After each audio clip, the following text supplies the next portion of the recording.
Well, beautiful people, best damn nation. It is Wednesday, and you know what time it is. It is the best damn wrestling podcast. I am your humble host, Brian Renegade, and with me, I have the best damn crew. First of all, I have the chef of all chefs. We call him Senor Fuego. He is the one and only chef. Showtime was happening. I'm good. How you guys doing today? Oh man, blessed and highly favored, my brother, as we always say, man. It's good to have you on, chef. Oh man, next I have the grappler of grapples. He's your mama's favorite wrestler, and he can whoop your daddy ass, Mr. Everything, Victor Andrew. What up, good people? What up, good people? I'm in the building, And of course, we got El Capitan, our leader of the show, Mr. Stargazer himself, Mr. Brian Renegade. What's going on there, brother? Oh, what's happening, partner? What's happening? Looks like we got a special guest in the building, wiping his royal brow, as you see. Oh man, Mr. Everything, I'm gonna let you do the honors of introducing our esteemed guest. Yes, ladies and gentlemen, there is not enough words in the dictionary, the thesaurus, or the encyclopedia to be able to tell you everything about this man. Like this man, listen, he taught Abraham Lincoln how to wrestle. Oh man. They call him the ageist one for a reason. Okay. He's the showstopper, penny dropper, wheeling dealing, car stealing. He's your granddaddy's granddaddy favorite wrestler. Okay. He can moonwalk in some slippers. Okay, some house shoes, some chancletas. Okay, and he can pray for you in the middle of all that. He can pray for you all that. This is my dear brother, good friend, man, mentor, word of advice, pastor, good man. Listen, like I said, there's not enough words I can say about this man. This is, ladies and gentlemen, the ageless one, Caprice Coleman. Oh man, it's an honor to be here. I appreciate the intro, man. I was wondering where you was going on there. I was like, man, listen, I didn't know what else to say. I told you the encyclopedia just doesn't do you any justice. Ladies and gentlemen, real quick. So a little history, a little background. I first met Caprice through a mutual friend, through Ali Steele. You remember that day? Yeah, absolutely. I was on my way back from a seminar for Bret the Hitman Hart, where Chase Stevens invited me to, and Ali called me up and he said, "Hey man, where you at?" So I'm on my way home from Tennessee. He said, "Stop by the house. I got somebody I want you to meet." And I said, "All right." It was me and my good friend Sean. May you rest in peace. Love you, Sean. We started through, and Caprice was there, and they was moving around in the ring. And me and Caprice got in the ring, and before I realized who he was, I was in there trying to show him some stuff that I learned in Tennessee with the 5-5-5 drill. And he was like, "Look," I stepped in the ring. I grabbed him by the hand. I said, "Let me show you." He said, "Oh man, wait, hold on. Tell me what you're doing first before we do anything. Get your hands off me. Don't be grabbing me, okay?" I had all of them. That's what he did. And I just showed him a couple of things that I learned, and he knew exactly what it was.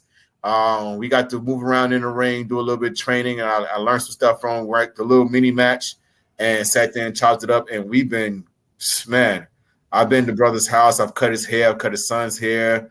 Hung out with his family, and anytime I needed advice on anything, I was being able to call Caprice. I've been doing some stuff that I didn't know Caprice was watching, and I would get a message from him like, "Hey man, good job." I'm like, "What I do?" What happened? But yeah, let's get to it, ladies and gentlemen. Best damn wrestling podcast. Yeah, because y'all making my head too big. Oh man. Go ahead, Caprice. I'm just saying it's an honor to be here, and I don't know what we're in for, but anytime I've been called, man, I'm gonna try to be there if I can be there. Really good brother, great dad, man. Caprice. Anytime you see somebody like that, you can't hear me. I'm muted. Yeah, you sound like a robot. You're in the Matrix. In the Matrix, Gotta take that T-Pain off.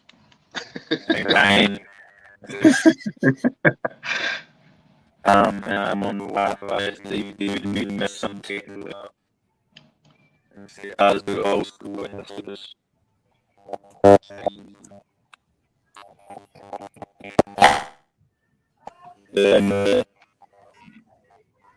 Say that again. Nope, no better. Oh man. Let me have you log out and then come back in, and then come back in. Yeah, we'll try that. Oh man, well, beautiful people. While we fix these technical difficulties, man, we got a hell of an interview for you. Tell a little bit about Caprice's background, man, for people who are not too familiar with his body of work. Man, listen, this man has been all over Ring of Honor. He was a tag team partner with Cedric Alexander when they were in Ring of Honor. They were the CNC Wrestling Factory. They've done a lot of stuff in Japan. Caprice has been all over in Africa, Qatar. He's Qatar champion. He was Wrestlecade champion, Ring of Honor tag team champion. He's worked for WWE. He still currently works for Ring of Honor. He's one of the best color commentators to ever grace the tables and the mic. He works alongside Ian Riccoboni. He's been with Omega. He's worked with Matt Hardy, Jeff Hardy, Shane Helms. Like this man needs his flowers, bro. Like he really needs his flowers. He's one of those guys that does not get the credit that he so deserves. Because he's always so giving to others. So, ladies and gentlemen, you're in store for a very, very amazing interview to learn about this man and learn about his career, learn about his path in religion as a pastor, and just really get a chance to get to know Caprice Coleman. And if you haven't, man, go and check out some of the stuff that he's done in terms of wrestling. Go and look him up on YouTube and watch him on Ring of Honor. He's very entertaining, very, very entertaining. I don't think there's ever been a situation where I've been around Caprice and he did not do something that would entertain you. Like you could have a bad day, just be sitting around, and he would walk up and say something goofy or silly. I remember one day I was at a Wrestlecade and I was doing a promo for another company. By the way, ladies and gentlemen, anybody that's any wrestlers, young wrestlers, do not do that unless you get permission. That's not good business. But I was doing a promo, and Caprice happened to walk up behind me, and it was a wall behind me. So he's walking by the wall, and he's looking like he's looking for an exit or something. And I turn around, and in the middle of my promo, I was like, what is going on right now? And I was like, we got Caprice Coleman. And he was like, oh, hey, man, hey, what's going on? And I was like, you want to add something? And then he went into a whole promo right then and there. And then he challenged me to a match which we never, ever, ever have not gotten yet. Ooh. Oh, man. I came back in the right time. Right time. He was about to talk cash junk about you, man. I was about to stop him. Don't do that. Don't do that. Don't do that. Well, ladies and gentlemen, welcome back, Caprice Coleman. Caprice, please give us a quick rundown for those who are been living under a rock and don't know your body of work. Give us a rundown of what you've done and everything that you are. I'm not good at that. I can say I've been part of the sport for the greater part of 25 years. Started out as a referee, trained under Matt and Jeff Hardy. Started with their promotion, New Frontier Wrestling Alliance, turned into Omega. By the time it got to Omega, I went from referee into wrestling, and was been wrestling with them until they got signed. Ended up going to NWA Wildside for some years. I got a lot of WWE work through that, TNA work, TNT and TNA and all, whatever their name were at the times. And then, and then after that, had some Ring of Honor work, and then I went overseas for a while. Did some contract work for the military, and while I was overseas in Kuwait, did wrestling over there, and still connected with them. Came back to the States in 2009. Went back to NWA Wildside, which was NWA Anarchy, I think, at the time. And then Ring of Honor called, WWE called, TNA called, and they were all just trying to see where I was at. And I kind of got the vibe that they felt like I was older by that time. I was always really hot on the indies or in the magazines of next best thing type deal, but never got a contract. And Ring of Honor called me and they said they're getting ready to get bought out. They're getting ready to be bought by a big TV station and need some more wrestlers, and they definitely want to bring me aboard when they sign them. If I could hold up, because now like they're talking to me like I'm like 72 years old, bro. And and I was like, yes, of course I can, I could do it or whatever. And they said, we got this idea we want to do, And so they end up being sold to Sinclair Broadcast, and they bring me on. And this time I'm working the indies pretty hard. And when I got back in country, back from Kuwait, everybody was like, hey, what's your rate? And I told them my rate, and it was like, oh, okay, well, we could get Cedric Alexander for so and so and so. I was like, okay, get Cedric Alexander. Like, you know what I mean? Like, threaten me so I've heard this like 3 or 4 times, and I was like, who is Cedric Alex? What the world? Who is this guy? And so then I see him on the show, and so I called my brother, I said, I want to be on the show. And I ended up being on the show, and I think Cedric's like the first match, and he was really, really young at this time. And so I'm kind of shaking my hand, everybody seeing me, being nice to me in the back. Like, I'm really popular to wrestlers, but like the fans, I'm okay. But and so after I made my rounds in the back, now I'm playing. But his match goes on, so I'm at the curtain, I'm watching this dude, and my brother, Sweet Dreams, he's watching this dude. And 30 seconds in, we're looking at each other like, this guy has it. Like, it's just some people, they just have it, you know what I mean? And so we introduced each other after that, and just kind of kept in contact, no big deal. And then we would end up at seminars together, and I would say, hey man, you stay at that side of the room, I stay at this side of the room, because they're gonna see us together. They're gonna try to make us the new Ebony Express or Harlem Heat or something. So you just stay in your lane, I stay in mine. And so it's kind of our joke. But then Ring of Honor, like when Ring of Honor does, hey, we got this idea. They say, we got this young guy that we think is really good, and we want to tag him up with like a mentor. And we think y'all will be a great tag team. I said, okay, what's his name? Cedric Alexander. I was like, all right, cool. We never worked together, wrestled or anything.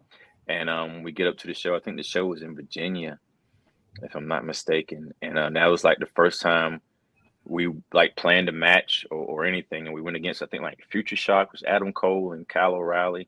And we went against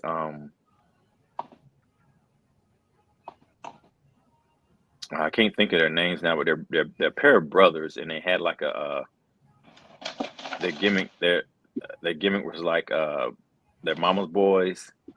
One of them wrestles right now. He's in WWE now. Was it Julio De Niro? No. One brother's like a mayor, and the other one's in WWE. He does like a teacher gimmick.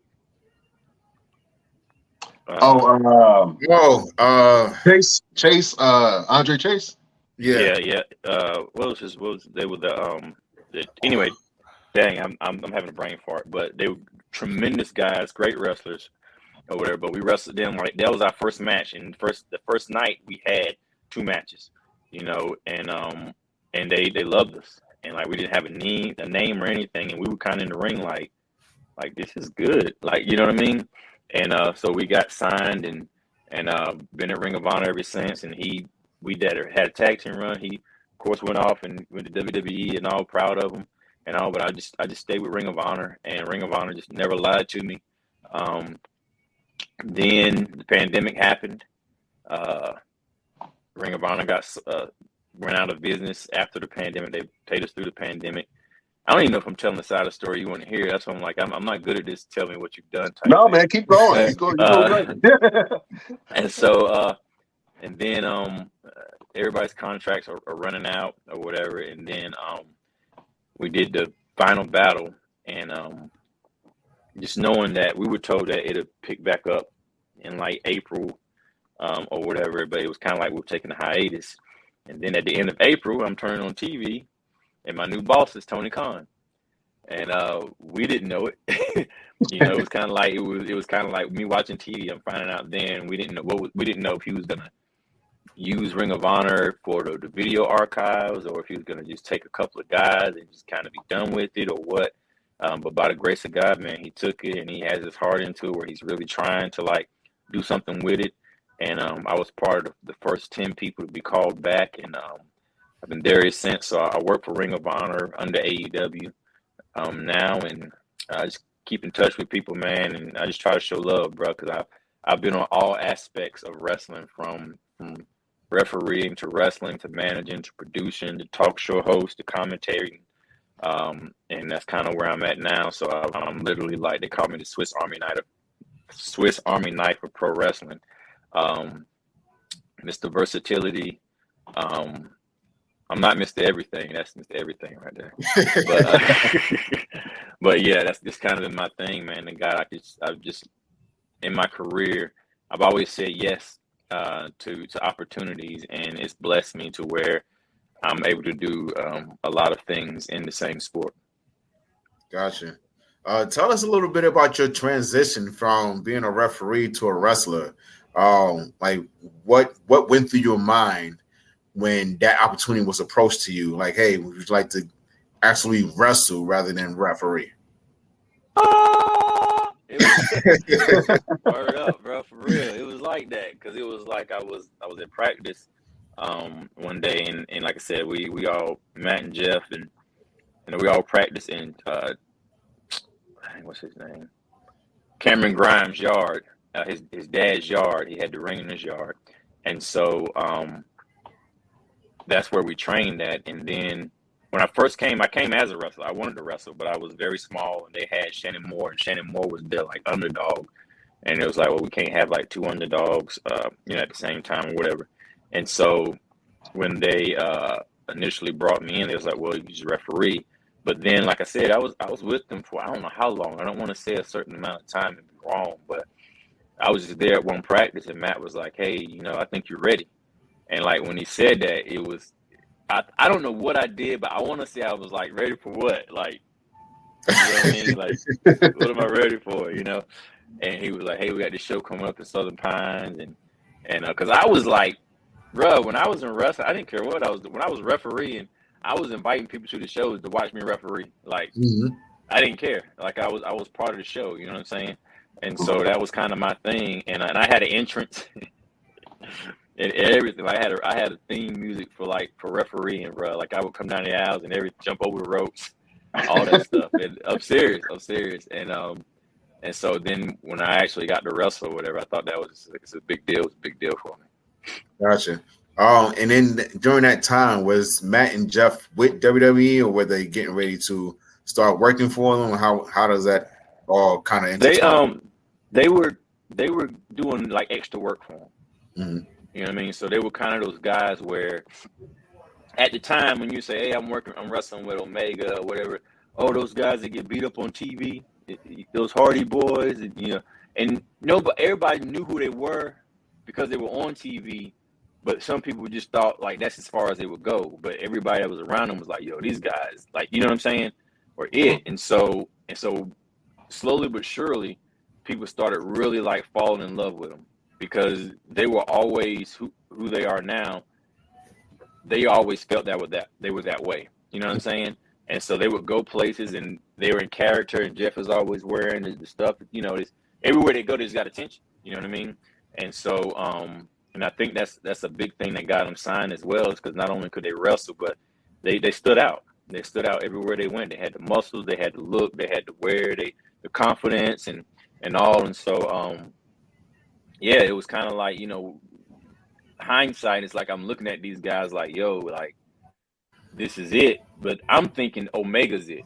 You see what I'm saying? I'm thinking like Omega's going to be the next, like one day we're going to be competing with WCW, or you see what I'm saying? Something like that. But then they got picked up, and when they got picked up, Omega was done, but Shannon wasn't signed or anything. So that's when Shannon and Christian York and Shane Helms went to NWA Wildside, and that's when they wanted me to come, and I was supposed to come up there like one time with them, and the week before I was supposed to go, I broke my ankle. And when I broke my ankle, I was on the shelf for, I don't know, two months or something like that. And during the time that I was off, they started going to Tennessee, like Burt Prentice, Memphis, Tennessee wrestling, and they ended up going to WCW. They were gone, and then I ended up going to NWA Wildside there with another carload with Laz and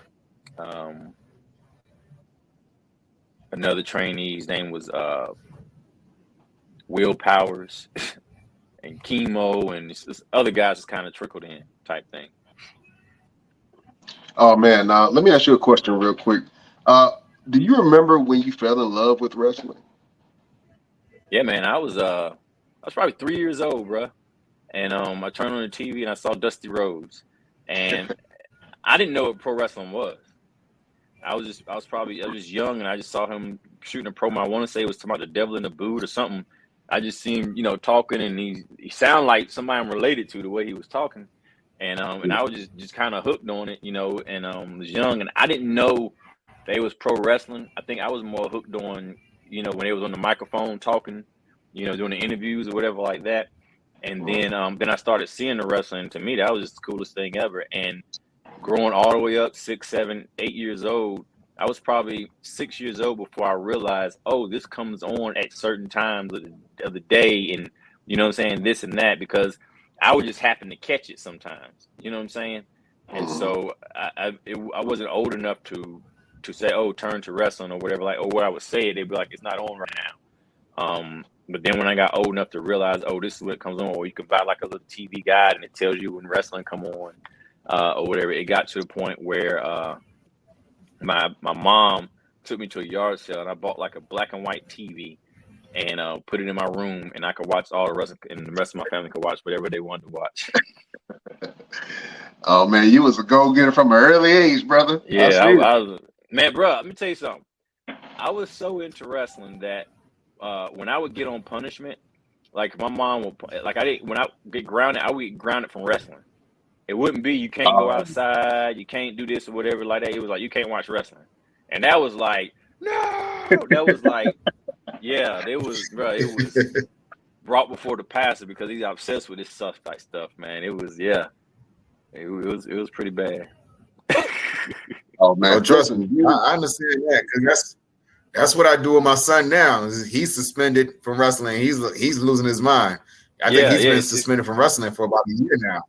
Yeah, it's crazy, bro. It's like once you get hooked, it's like some people it just hooks and some people it doesn't. And it's like some people can watch it and be like, oh, okay, whatever. And some people it's like, yo, I gotta know, I gotta see so and so, I gotta this. And it was like, and then man, I think I was like 14 years old, and we had cable, and they had this show that used to come on TBS called The Main Event, and it was WCW. And to me, it was all like good matches. You know what I'm saying? All the matches were like really good.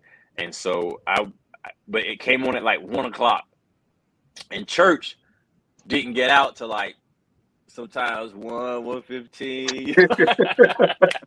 Well, 3:00 sometimes. Yeah. So I'd be in church and just looking at the clock and looking at the pastor, looking at the and the church was like a block away from the house. So I would run home and watch TV or whatever like that. And yeah, that's crazy to remember that type of stuff, man. Oh man, Listen, I want to know who influenced your style and your character in the ring. I know when you first started off, your name was Ice, correct? Mhm. Yeah. Uh, Caprice Ice Coleman, the coldest brother alive. You know what I'm saying? what influenced that character, man, and how did that develop over time to what you are now? Man, Ice was honestly like a spin-off the West Side Story. I don't even know if it's like a musical called the West Side Story. It's like two gangs or whatever. And one of the gang members' name was Ice, and I just thought that was the coolest thing ever. And then Mortal Kombat was out, you know, with Sub Zero and Scorpio and all that. And there was a wrestler in Omega called Sub Zero, Marty Garner. And so I was like, well, I can't be, I'm just Ice, you know, I'll be Ice or whatever. And like, I was calling myself Ice before I was wrestling.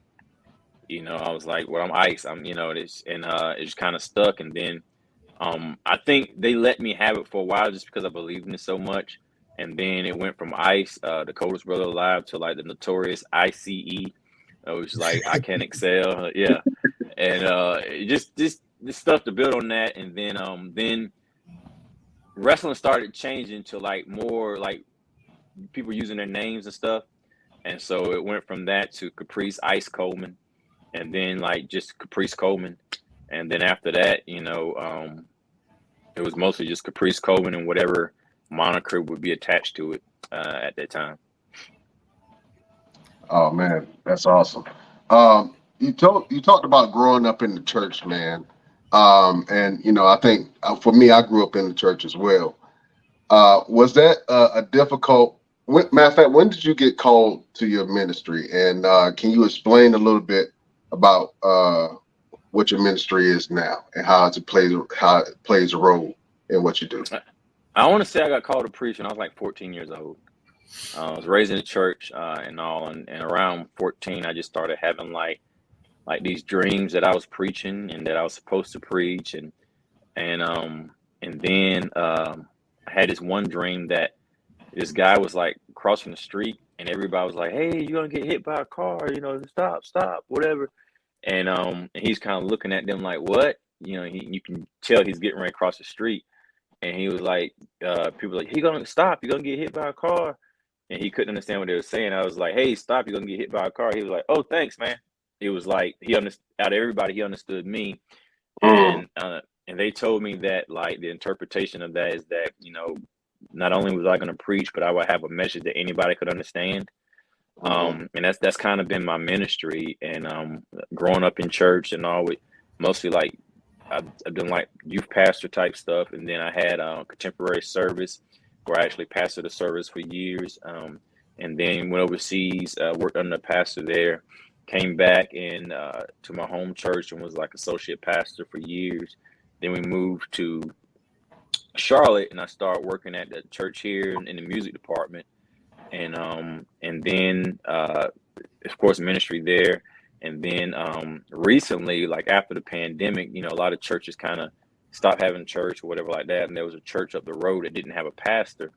And I talked to my pastor about it, and I was like, I just want to help them out until, so I would just be there. I wouldn't preach every Sunday. I would just be there, just kind of to be a constant, you know what I mean? And so start working, helping them out there. And then they asked me to put in my resume to pastor the church, and I did. I didn't get it, but like the guy that ended up being pastor, he asked me to be his, like, you know, his side. So I'm like the youth pastor of the church now, St. Paul's Community Missionary Baptist Church. And I've just always been in ministry, man, just helping people. The wrestling side has really helped me because I don't feel that wrestling, I mean, that church is just inside of church. You know what I mean? And I feel that wherever I go, I'm almost looked at like, there, here comes Caprice, you know, he's a preacher. You know what I mean? And so I get phone calls I get from different people all the time, and people prayer requests and all, to where it's just they hold me accountable for that type of stuff. So I gotta watch. You know, you really gotta watch how you live in front of people, because when people see you that way, they expect something, and not that they expect you to be perfect, but it's a standard. You know what I mean? Right. And I accept that, you know, because I've been in the same situation, and so I kind of get it, and I just am who I am, man. And I just accepted who I am, and I just walk with it. Have you had situations where you had to pray for people in the locker room, or some people were looking for guidance, and they just couldn't, get on the right track? Can you speak to being a voice for some wrestlers in the locker rooms that you've been in?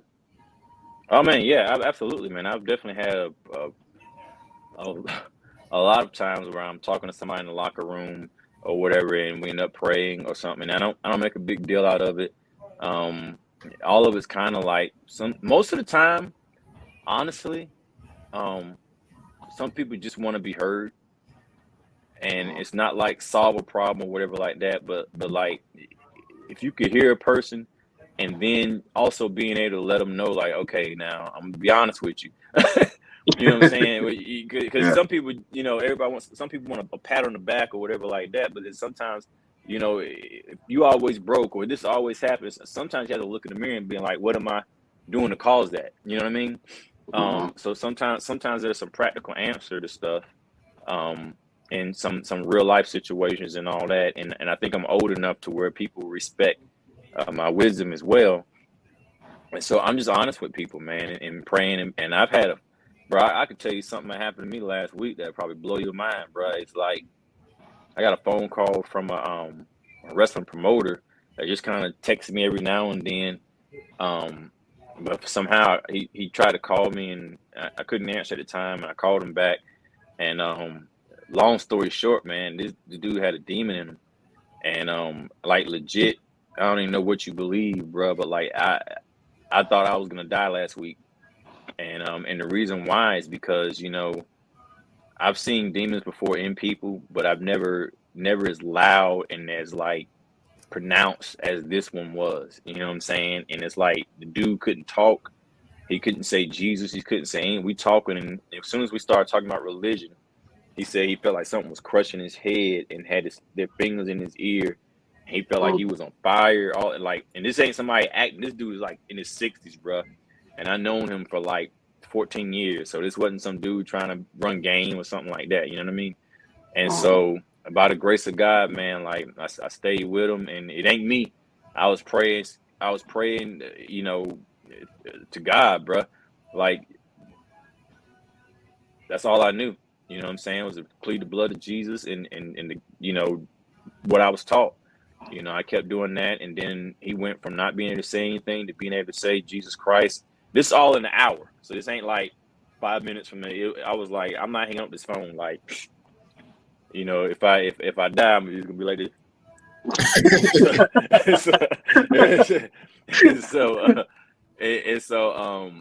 But then like we got to a point where he could talk a little bit, and I told him, is anybody home? And he was like, his wife is home.